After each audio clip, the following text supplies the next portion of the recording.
saya tertarik sama kehidupan seorang imam karena ketika ia baru datang di sebuah tempat yang baru, dia disambut oleh umat dengan begitu ramah. Juga dia mudah untuk menyesuaikan diri, bisa ngobrol, bisa santai, bisa bercakap-cakap dengan siapa saja, baik tua maupun muda, baik yang ya bisa dikatakan bisa berkecukupan maupun yang tidak berkekurangan.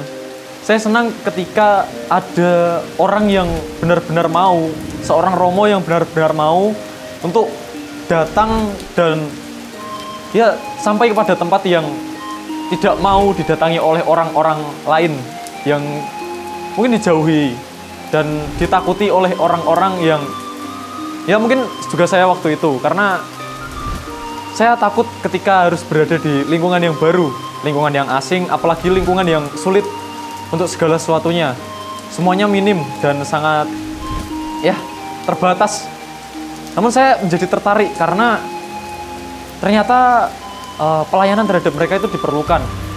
Bahkan saya menemukan sebuah motivasi darinya, dari pelayanan-pelayanan di misi itu, dimana bertemu bukan hanya dengan orang-orang yang menarik dan cantik dan bersih, wangi dan segala macamnya, namun juga bertemu dengan orang-orang yang sederhana, yang hidupnya segala sesuatunya terbatas dan bisa dibilang sangat sulit, hidup yang sangat sulit, masih bergantung sekali dengan lingkungan sekitar, dengan alam, dan dengan benar-benar hidup dari rahmat Tuhan. Nah, itu yang saya dapatkan adalah hidup di tanah misi itu adalah hidup benar-benar dari rahmat Tuhan.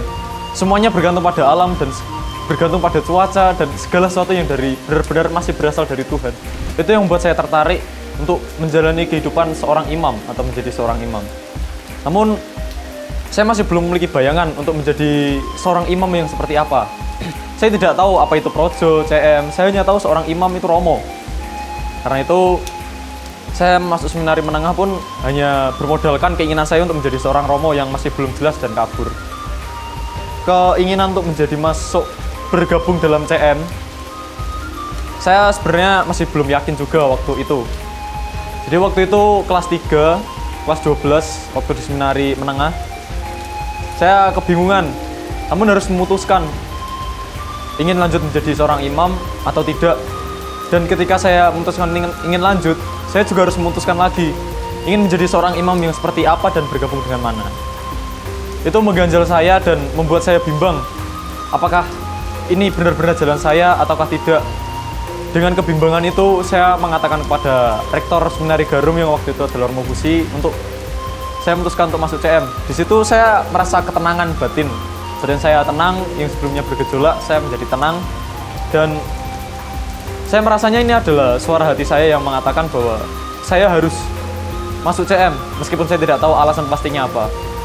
Ketika sudah masuknya, saya menemukan sebuah keindahan di mana benar-benar menghidupi sebuah kemiskinan dan dekat dengan orang yang miskin.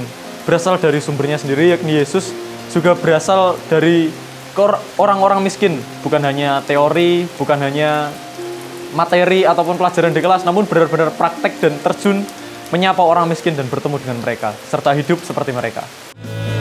Aku